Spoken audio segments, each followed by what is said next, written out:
Hubble space telescope হলো একটি মহাকাশ দূরবীক্ষণ যন্ত্র।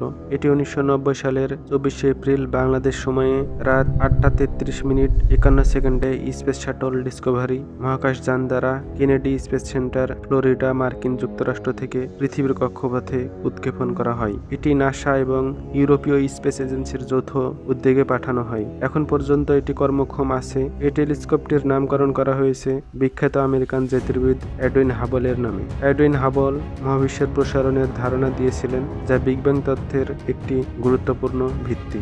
Space telescope science institute Hubble টেলিস্কোপের কার্যক্রম পরিচালনা করে, যেমন কোন দিকে টেলিস্কোপ তাক করবে তা নির্ধারণ করা এবং বৈজ্ঞানিক তথ্য সংগ্রহ ও বিশ্লেষণ করা। এটি মহাকাশ থেকে মহাবিশ্বের ছবি ও তথ্য সংগ্রহ করে পৃথিবীতে পাঠায়, যা জ্যোতির্বিজ্ঞানীদের মহাবিশ্ব সম্পর্কে গবেষণা করতে সাহায্য করে। হাবল টেলিস্কোপ তার কক্ষপথে পৃথিবীর চারপাশে প্রতি সেকেন্ডে প্রায় 7.5 কিলোমিটার বেগে পরিক্রমণ করে, যা একটি দ্রুতগতির রাইফেলের গুলির চেয়েও 5 গুণ বেশি।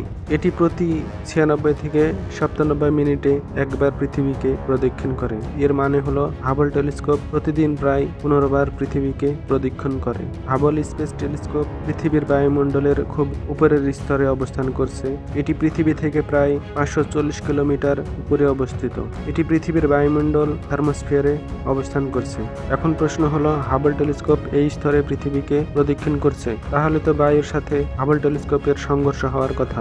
আসলে থার্মোস্ফিয়ারে বায়ুর ঘনত্ব খুব কম, এত কম যে এটিকে প্রায় শূন্য বলা চলে। যদিও কিছু পরমাণু এবং অণু সেখানে উপস্থিত, তবে তাদের সংখ্যা এত নগণ্য যে হাবল টেলিস্কোপের উপর তেমন কোনো বাধা সৃষ্টি করে না। এই অতি সামান্য সংঘর্ষের কারণে হাবল টেলিস্কোপ ধীরে ধীরে তার কক্ষপথের উচ্চতা হারাতে থাকে। অতীতে স্পেস শাটল মিশনের মাধ্যমে হাবলের উচ্চতা ঠিক করে দেওয়া হতো। শাটল মহাকাশচারীরা হাবলের কাছে গিয়ে এর সার্ভিসিং করতেন, যার মধ্যে একটি গুরুত্বপূর্ণ কাজ ছিল এর কক্ষপথের উচ্চতা পুনরুদ্ধার করা। শাটলের রকেট বুস্টার ব্যবহার করে হাবলকে তার সঠিক উচ্চতায় ফিরে আনা হতো। স্পেস শাটল প্রোগ্রামটি 2011 সালে শেষ হয়ে যাওয়ায় এখন আর হাবলের উচ্চতা ঠিক করা হয় না। তবে হাবলের কার্যক্রম এখনো চলছে এবং বিজ্ঞানীরা অন্য উপায়ে এর কার্যক্রম পরিচালনা করছে। হাবল স্পেস টেলিস্কোপের নির্মাণ, উৎক্ষেপণ, পরিচালনা ও রক্ষণাবেক্ষণ পর্যন্ত মোট খরচ প্রায় 10 বিলিয়ন মার্কিন ডলারের বেশি, যা বাংলাদেশের বার্ষিক বাজেটের চেয়েও বেশি। এই টেলিস্কোপ মানুষের তৈরি অন্যতম বৃহৎ এবং সবচেয়ে উপযোগী দূরবীক্ষণ যন্ত্র হিসাবে পরিচিত। একই সাথে এটি জ্যোতির্বিজ্ঞানের একটি গুরুত্বপূর্ণ গবেষণা সরঞ্জাম এবং জনসাধারণের কাছে বিজ্ঞানকে জনপ্রিয় করে তোলার ক্ষেত্রেও একটি বিশাল ভূমিকা রেখেছে। হাবল টেলিস্কোপ পৃথিবী থেকে নিয়ন্ত্রণ করা হয়। এটি একটি প্রতিফলন টেলিস্কোপ। হাবল টেলিস্কোপ হলো মানুষের তৈরি সবচেয়ে শক্তিশালী এবং সবচেয়ে নিখুঁত দূরবীক্ষণগুলোর মধ্যে একটি। হাবল টেলিস্কোপ এতটাই শক্তিশালী যে এটি প্রায় 2.4 কিলোমিটার দূর থেকে 3.8 সেন্টিমিটার এর মতো ছোট লেখাও পড়া সম্ভব।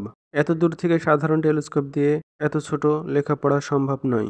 এই টেলিস্কোপের এই বিশেষ ক্ষমতা একে অন্যান্য টেলিস্কোপ থেকে আলাদা করে তুলেছে। বিভিন্ন গ্যালাক্সি এবং নীহারিকার ছবি তোলা হাবল টেলিস্কোপের প্রধান কাজ, যেমন corona nebula, eagle nebula, Sombrero Galaxy ইত্যাদি ছবি এই টেলিস্কোপের মাধ্যমে তোলা হয়েছে।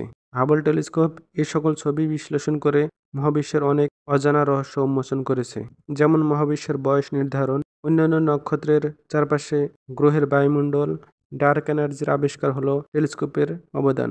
মহাবিশ্বের বয়স, গ্যালাক্সির গঠন, নক্ষত্রের জন্ম ও মৃত্যু ইত্যাদি এই টেলিস্কোপের মাধ্যমে নির্ণয় করা সম্ভব হয়েছে। হাবল টেলিস্কোপ জ্যোতির্বিজ্ঞানের গবেষণায় এক নতুন দিগন্ত উন্মোচন করেছে। এর মাধ্যমে আমরা মহাবিশ্বের অনেক গভীরে তাকাতে পারি এবং অনেক অজানা তথ্য জানতে পারি। হাবলের প্রধান আয়নাটি 2.4 মিটার ব্যাসের, যা আলো সংগ্রহ করে একটি ফোকাস বিন্দুতে একত্রিত করে। এর সাথে একটি ছোট সেকেন্ডারি আয়নাও আছে, যা আলোকরশ্মিগুলোকে বিভিন্ন যন্ত্রের দিকে প্রতিফলিত করে। হাবলে বেশ কয়েকটি ক্যামেরা এবং স্পেকট্রোমিটার আছে, যা বিভিন্ন তরঙ্গ দৈর্ঘ্যে মহাবিশ্বকে পর্যবেক্ষণ করে, যেমন দৃশ্যমান আলো, অতিবেগুনি এবং অবলোহিত। অন্য একটি অংশে সৌর প্যানেল, ব্যাটারি, কম্পিউটার এবং অন্যান্য সরঞ্জাম অন্তর্ভুক্ত থাকে, যা টেলিস্কোপটিকে সচল রাখতে এবং তথ্য পৃথিবীতে পাঠাতে সাহায্য করে। এই তথ্য বিশ্লেষণ করে বিজ্ঞানীরা সিদ্ধান্ত গ্রহণ করে। আজ আমরা হাবল টেলিস্কোপ সম্পর্কে এতটুকু জানলাম। কথা হবে আবার পরের ভিডিওতে। এতক্ষণ সম্পূর্ণ ভিডিও দেখার জন্য আপনাদের সবাইকে ধন্যবাদ। ভিডিও ভালো লাগলে লাইক, শেয়ার, কমেন্ট করে পাশেই থাকবেন। আল্লাহ হাফেজ।